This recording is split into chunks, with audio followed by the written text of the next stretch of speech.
Leading newspaper Jyllands-Posten, foreign editor Mr. Flemming Rose.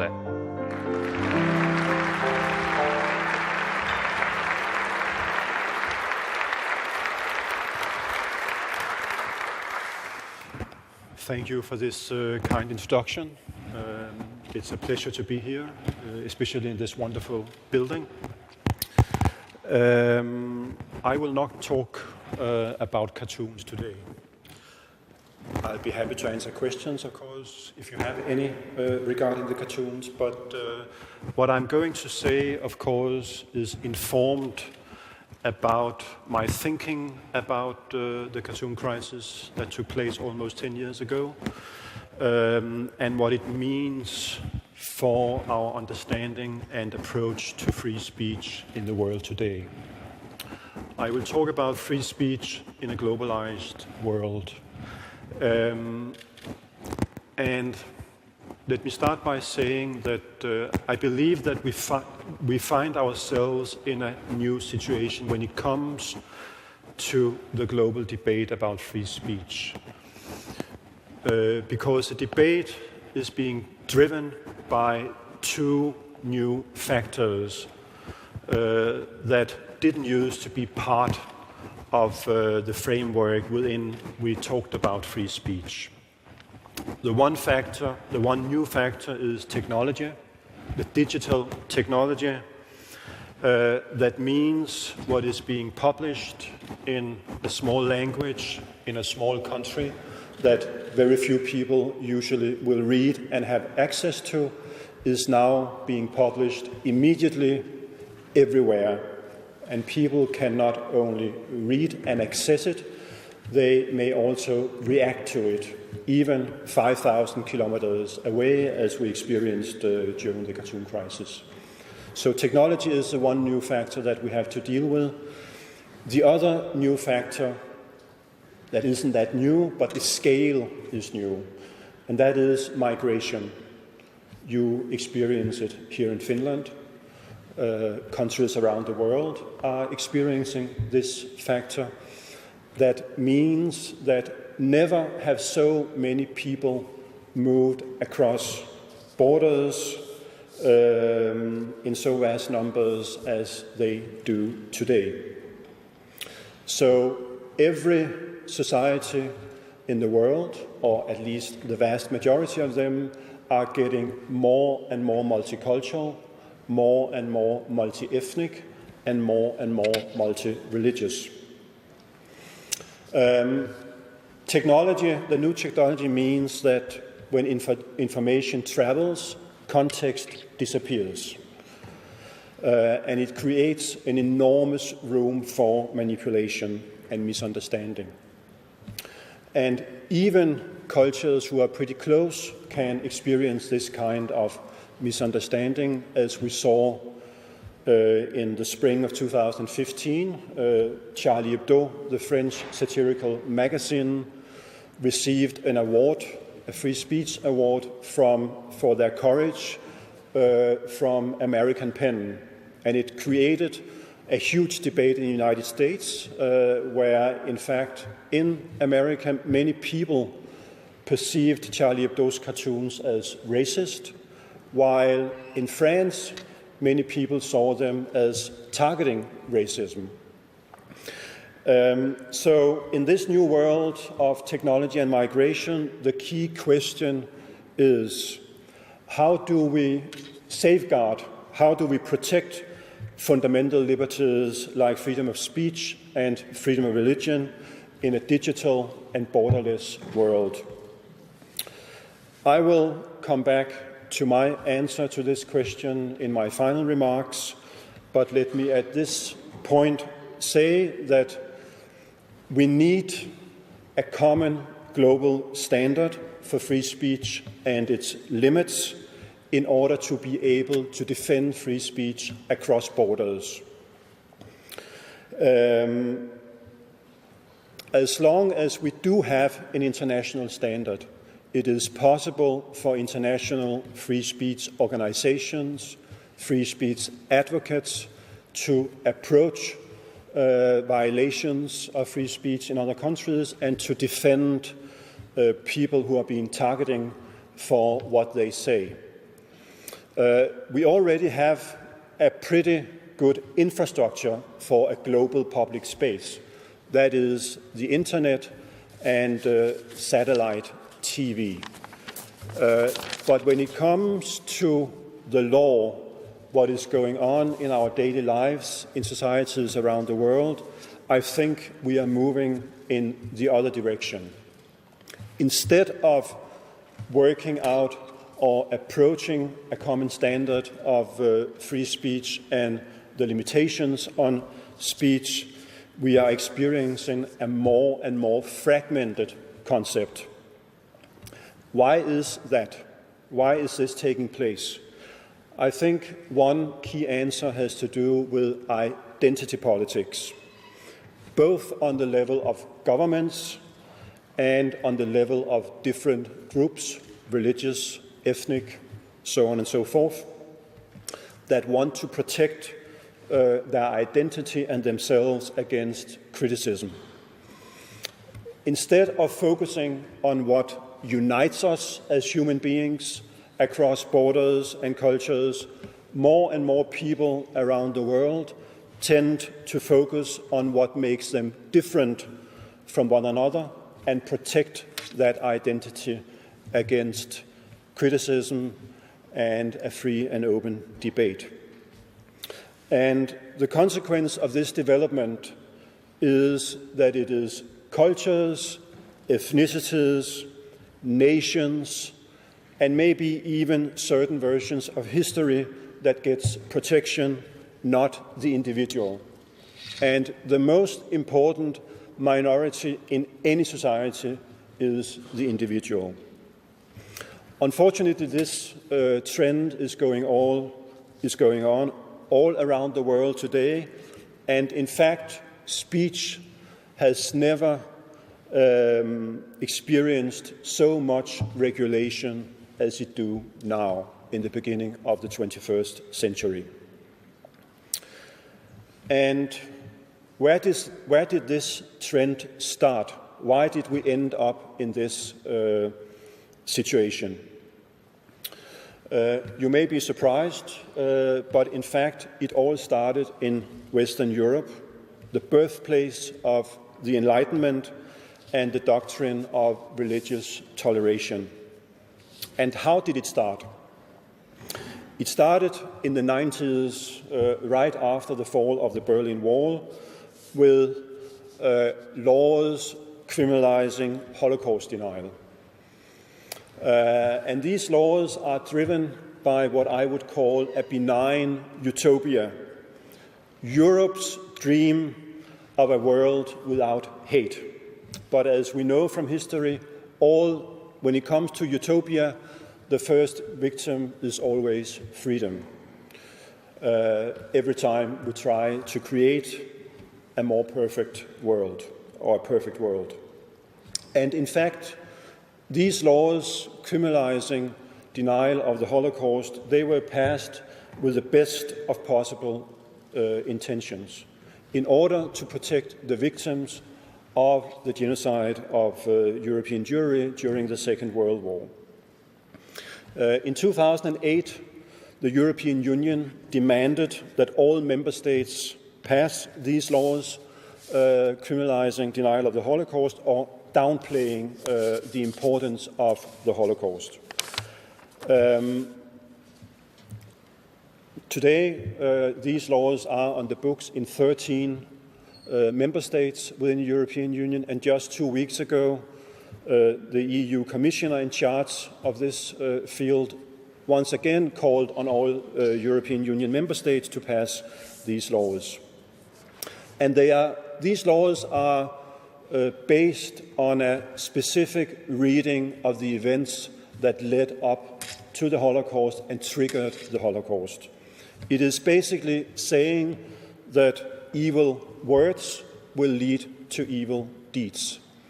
That if you do not criminalize racist speech or incitement, you will sooner or later have racist violence.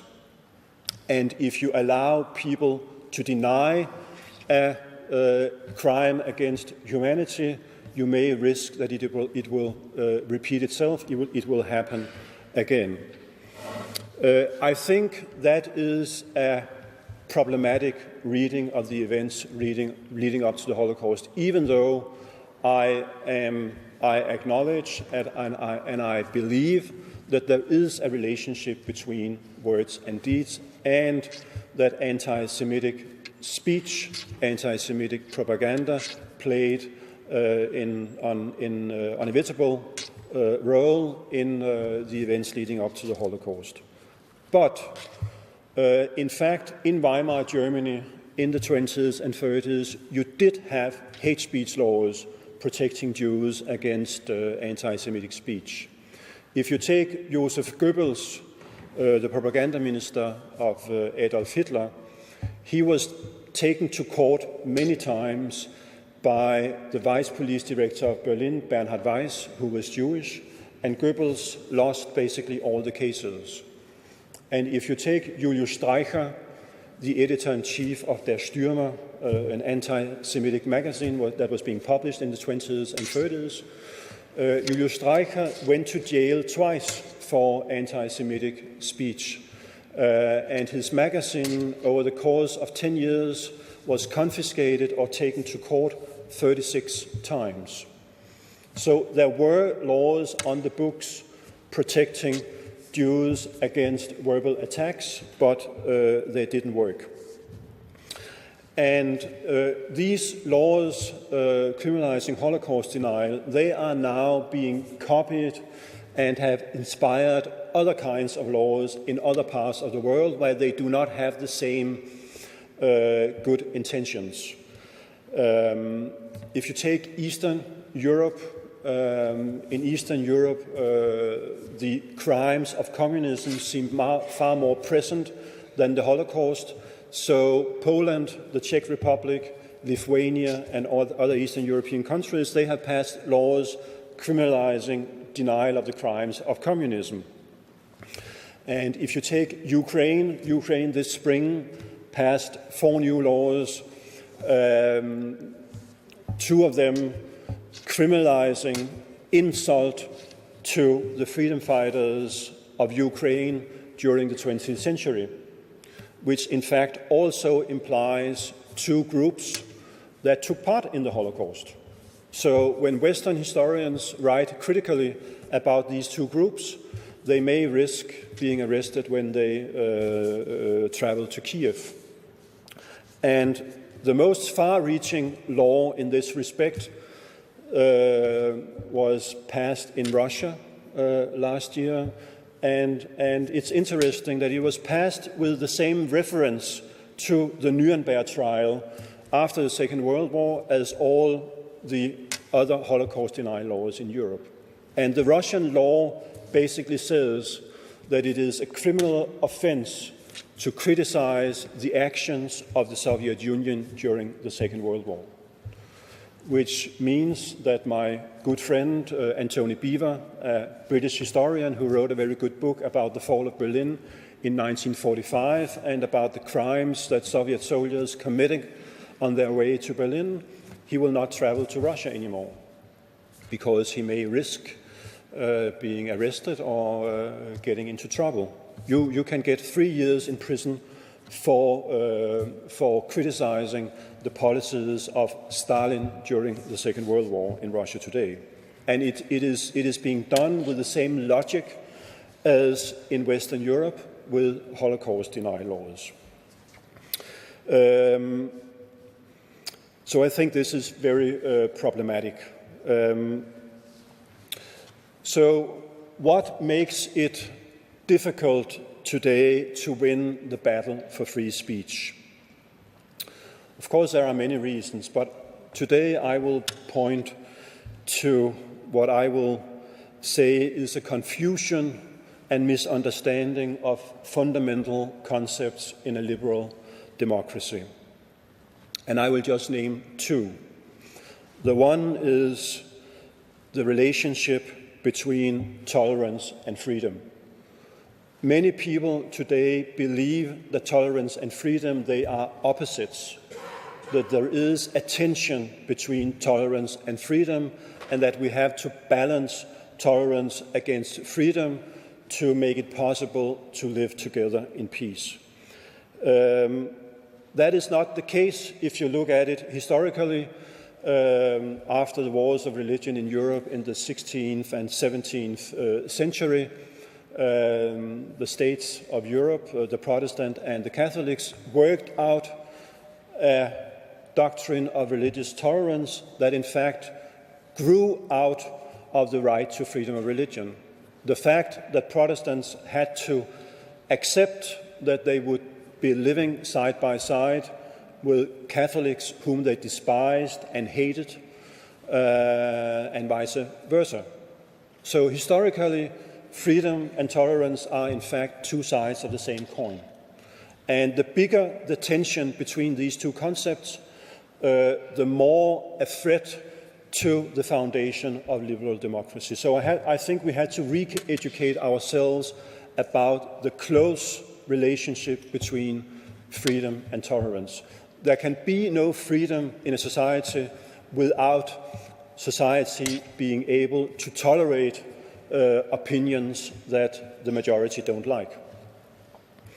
And freedom doesn't make sense if it doesn't imply a wide understanding of tolerance of opinions that we may despise and dislike.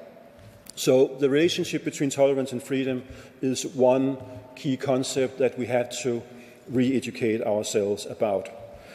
The other misunderstanding, I believe, is about the relationship between words and deeds.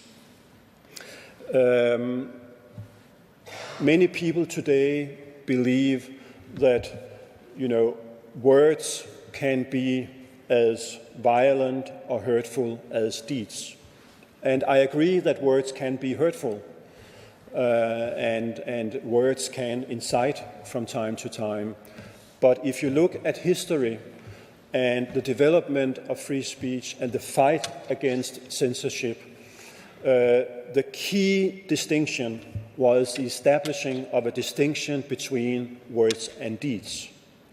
And if you look at a key difference between free societies and unfree societies, it is exactly that free societies are characterized by a clear distinction between words and deeds, while dictatorship and unfree societies, they erode that distinction. In a dictatorship, words are being perceived as if they were actions, and therefore dissidents and critical voices are being silenced with reference to the fact that they are a threat to the peace or the public order, and so on and so forth. So by equating evil words and evil deeds, we are in a way moving back to the time before the Middle Ages in Europe, where people were being burned on the stake for saying critical things about the church, about God, about people of other faiths. And I don't think that's where we would like to go. And I think this is happening because it has become very popular to play the grievance card, that people think that they do have a right not to be offended. I will come back to that in a moment and explain why I think that is problematic, although I'm not in favor of going, walking around and offending people all the time. That's not the point. It's a matter of principle in a multicultural world. So what's to be done? How do we move forward in this new globalized world where technology and migration makes the world smaller and smaller? I think basically that there are two ways to go. One way is to say, if you respect my taboo, I respect yours. If it's a criminal offense to deny the Holocaust, it should also be a criminal offense to deny the Armenian genocide, the Rwandan genocide, and other kinds other genocides throughout history, if we want to be consistent. If it's a criminal offense to ridicule the Prophet Muhammad, then it should also be a criminal offense to ridicule Jesus Christ or Buddha or Hindu gods and Moses and so on and so forth. And if we want to be consistent in a secular democracy, we would also have to protect non-religious ideas against ridicule and criticism, which would imply that it would also be a criminal offense to insult Karl Marx or Adam Smith or other philosophers and thinkers to whom groups of people do adhere. As you can hopefully see from where I'm in the direction I'm moving towards, this will in the end lead to a tyranny of silence. It will lead to a situation, if you have a right to criminalize things that you find offensive, then in the end nobody will be able to say anything without somebody out there being offended and having the right to shut you up. I don't think that is the right way to go, even though it may sound polite and nice on the surface. If you respect my taboo, I respect yours. The other way to go is to ask ourselves, what are the minimal limitations that we need on speech in order to be able to live together in peace in a global world? And I believe that the key limitation on speech should be incitement to violence. No one should be allowed to call for the killing of Muslims or violence against Jews or against those with red hair or soccer fans or whatever it is. That should be a criminal offense, and that should be the key limitation on speech. Apart from that, I would also be willing to support a narrow understanding of libel laws. I would also support a right to protection of privacy. But apart from that, I think people should be allowed to say almost whatever they want. But this is counterintuitive to the way many of us has been brought up and in the way we interact with one another in daily life. And this is what I said before, that many people do believe that they have a right not to be offended. But I think that in a democracy, we have many rights. We have a right to freedom of expression, to freedom of religion, freedom of assembly, freedom of movement. We have a right to vote for different parties and candidates in elections. But I think the only right we should not have in a democracy is a right not to be offended. That is the right, that is the price we have to pay for enjoying all the benefits and good things of a democracy. Unfortunately today, many politicians believe that the best way to save the social peace is by putting new limitations on speech. And especially in the current situation in Europe, my concern is that politicians will react to this growing influx of asylum seekers, refugees, migrants, with putting new limitations on speech. While in fact, I find it logical that if you welcome a more diverse society in terms of culture, ethnicity and religion, the logical consequence of that is that there will always also be more diversity of speech. Then when we become more different, we will also express ourselves in different ways, and because we believe in different things and we hold different values, there will be clashes of different opinions and faiths and approaches to life in the public domain. We should not be afraid of that, I think. But it's not easy, I know. It's going to be difficult, and therefore I will end my remarks by a modest proposal. Usually when public servants, they offend their clients, their bosses, sometimes send them to sensitivity training so they can learn to talk in a polite way. That may be good, but I think maybe more of us should also be sent to insensitivity training, in the sense that we need to grow thicker skins in order to be able to live together in peace in a more diverse world and society. Thank you.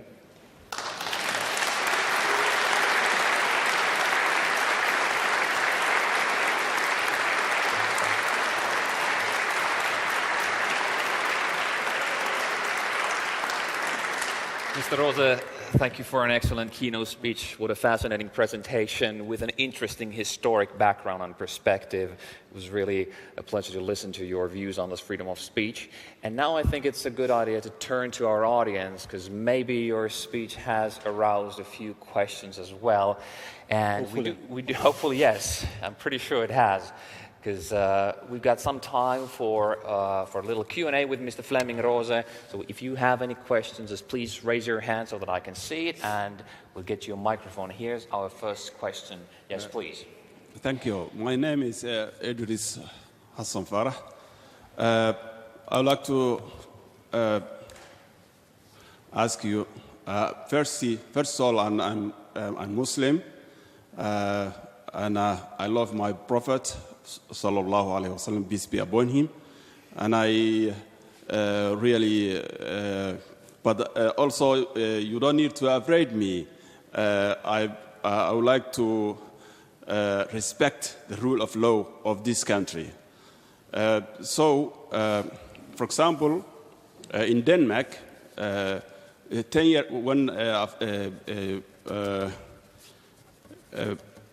USA invade in Iraq, there are two journalists in Denmark who criticize the invasion of Iraq, and they, I think they arrest, and then because they just write through, and you are also criticized and insult of almost 2/3 of the world population. And let's keep the questions as brief as possible so that we can squeeze in as many as possible. Okay. To the question, please. Do you think when you criticize or insult the Muslim world or Prophet of Islam, do you think you done good job or on behalf of freedom of speech? Or do you think you did mistake? Still, do you think you are right to insult Prophet Muhammad? Thank you. Thank you very much. Okay. Thank you for your question. I am sorry if you felt offended by the publication of those cartoons 10 years ago. That was not my intention. That was not the intention of my newspaper. But I have to acknowledge that many Muslims felt offended. But in the same way, you know, I am offended when I turn on my TV every day. But I don't take to the streets and call for the killing of other people just because I'm offended by what people are saying. I didn't quite understand the remark about Danish journalists being arrested in Denmark because of their criticism of the Iraq war. I haven't heard about it, and I don't think it's true. It would have been a big news story in Denmark. No, as I said in my speech, I don't think people should offend one another or what they believe in just for the case of offending. But what I learned from the cartoon crisis is that when people, belong to different groups and they have different value systems from time to time, people might be offended by what other people say. And that's what happened during the cartoon crisis. I don't think the answer is to ban religious satire. And I think, in fact, that the Muslim world could learn something about the history of Christianity in Europe when it comes to religious satire.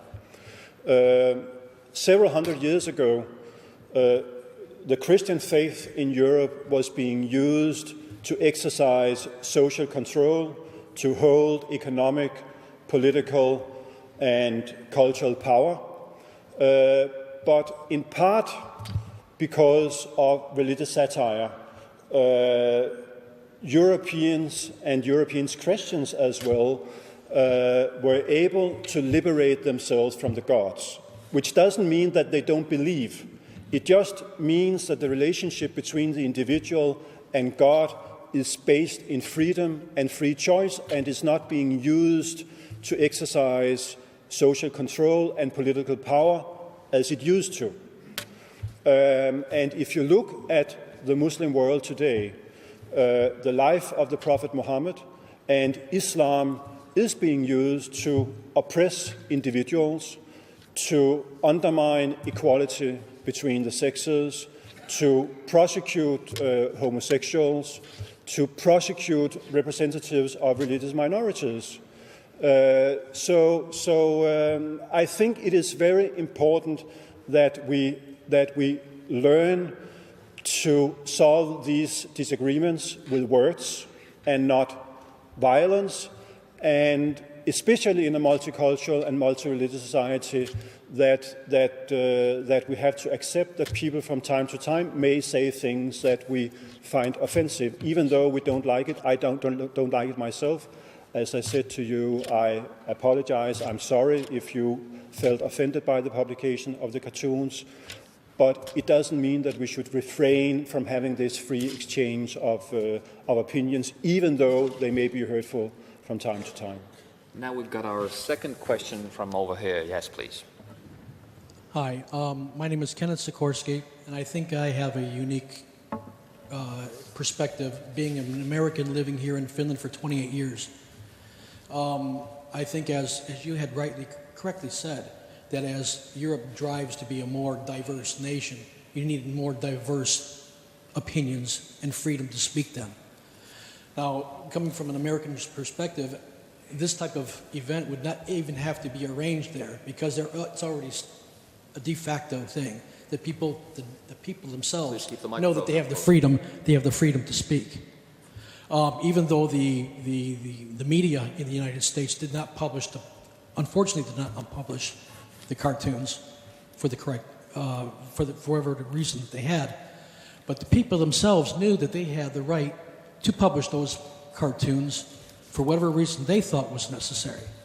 So my question to you is, seeing that we're under really a very difficult time here with all kinds of calamity and crisis and so forth, that now is the time for us to push for a type of First Amendment. In the United States, the First Amendment, freedom of speech, is the First Amendment, not the 7th, not the 8th, not the 10th, but the first. Is the cornerstone of any free society. Anybody who thinks differently is wrong. So my question to you is, do we need a First Amendment push in Europe? An excellent question. And one more thing, just please keep the questions and comments as brief, as concise as possible. Thank you. I think that's what you call a leading question. No, I agree with you. I would welcome a First Amendment in Europe. And I admire the American First Amendment tradition, and what makes the United States different from Europe is that the First Amendment cannot be balanced against other values, while in European law the right to freedom of expression has to be balanced against other rights. That's not the case in the United States. It doesn't mean that you don't have limitations on speech in the United States. And I think, in fact, that when it comes to Europe's historical experience with the Holocaust, which is the justification for hate speech laws today, we could learn something from the United States. Because if you look at the interpretation of the Supreme Court of the First Amendment throughout the 20th century in the United States, it has been widened. You have been allowed to say more and more without being prosecuted in the United States. And at the same time, America has grown less racist. You have your first black president, you had your first black secretary of state. It's not a criminal offense to have interracial marriages, and so on and so forth. Racism is still a problem, but America is far less racist today than it was 100 years ago. And nevertheless, at the same time, free speech have been widened. I think we can learn something from that in Europe, but I think the problem in the United States is that you may have the First Amendment, but the social pressure on speech is far higher in the United States than it is in Europe. That if you say something offensive, you get fired, you may get excluded from a community. And on campuses, the elite of the United States, you have a new culture that in fact promotes the notion that students do have a right not to be offended. You have introduced something called trigger warnings, which means that professors have an obligation to inform their students about offensive material in their teaching, which, for instance, means that some students called for a trigger warning of Mrs. Dalloway, Virginia Woolf's great novel, or The Great Gatsby by Scott Fitzgerald, which I think is crazy, frankly. So I think America has a problem when it comes to social pressure on free speech, but you have the best possible protection when it comes to the law. In Europe, what is being said and the law, there is, Europeans are very close to the law in the way they apply free speech in their daily life, even though I think there are too many limitations and regulations on speech in Europe. And the number is growing, in fact. And then we've got a question from over here, from this side of the room. And please make it brief. My name is Mikke, and I'm a member of Reporters Without Borders, the Finnish section.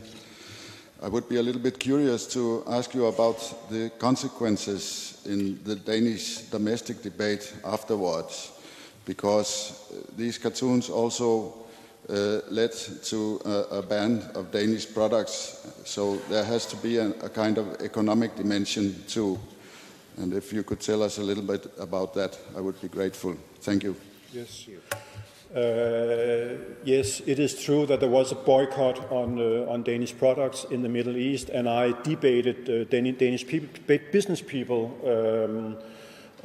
back then. And of course, there is a difference between the professional interest of the press and the professional interest of businesses who export products to the Middle East.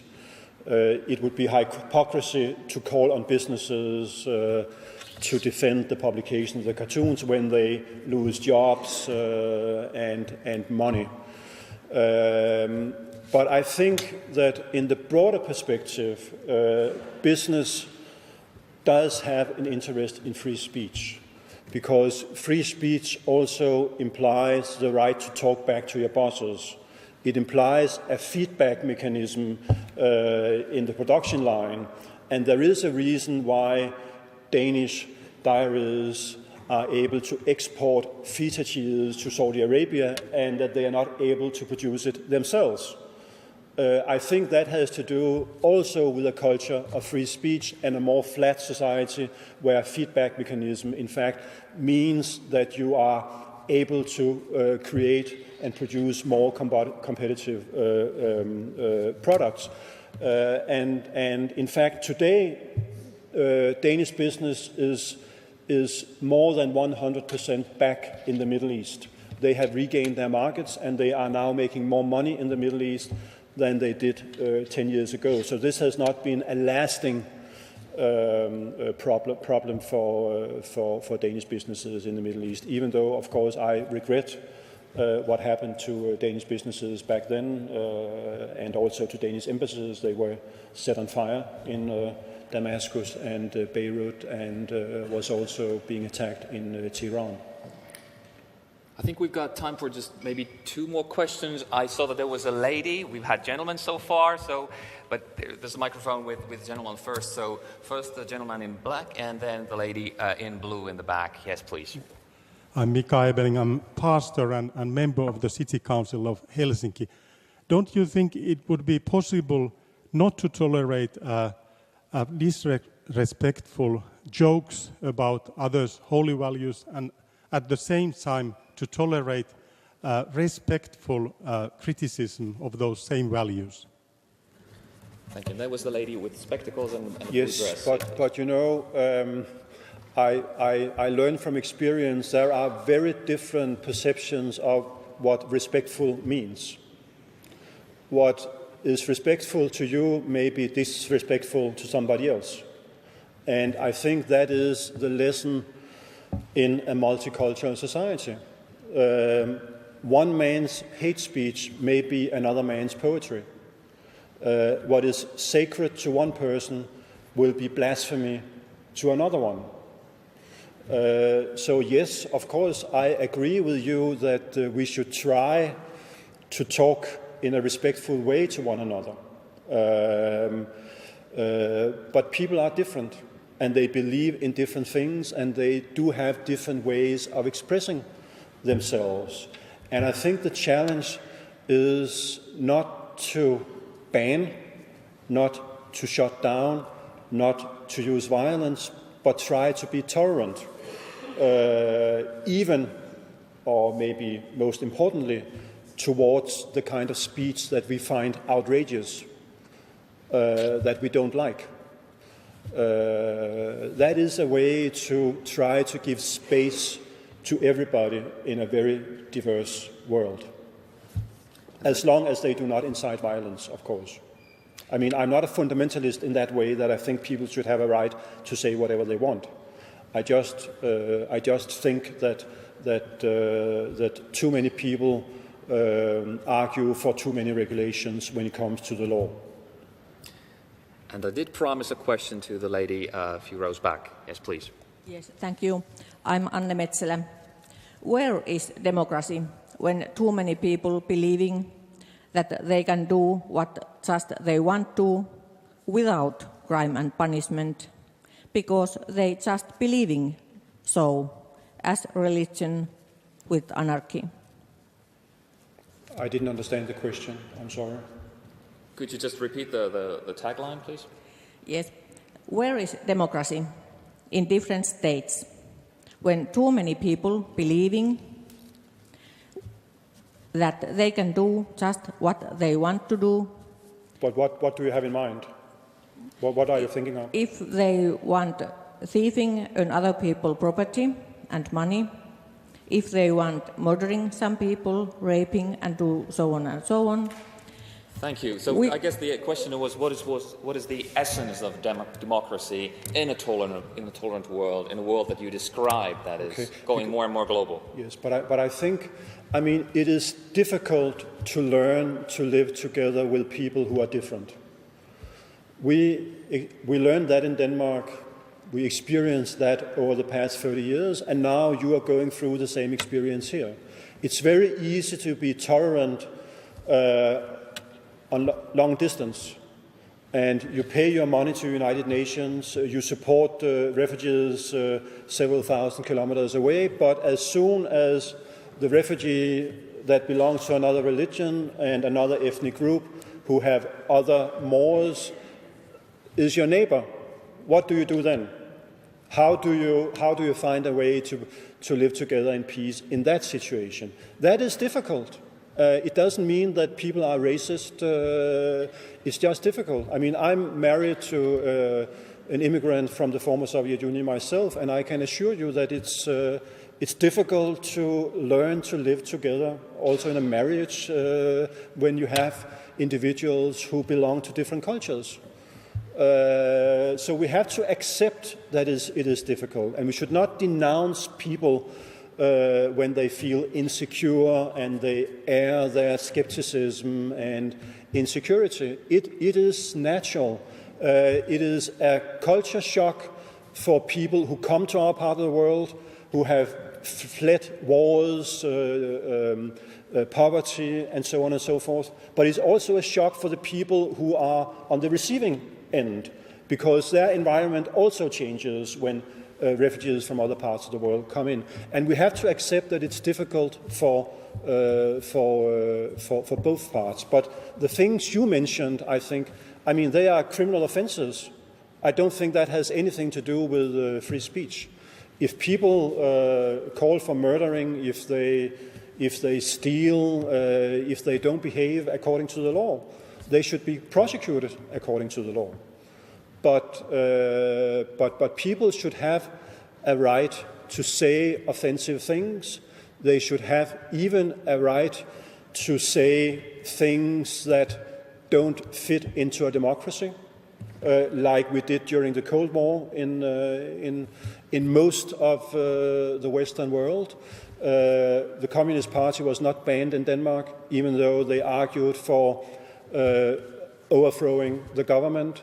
We had communist schools, we had communist newspapers, we had communist labor unions, but nevertheless, we prevailed.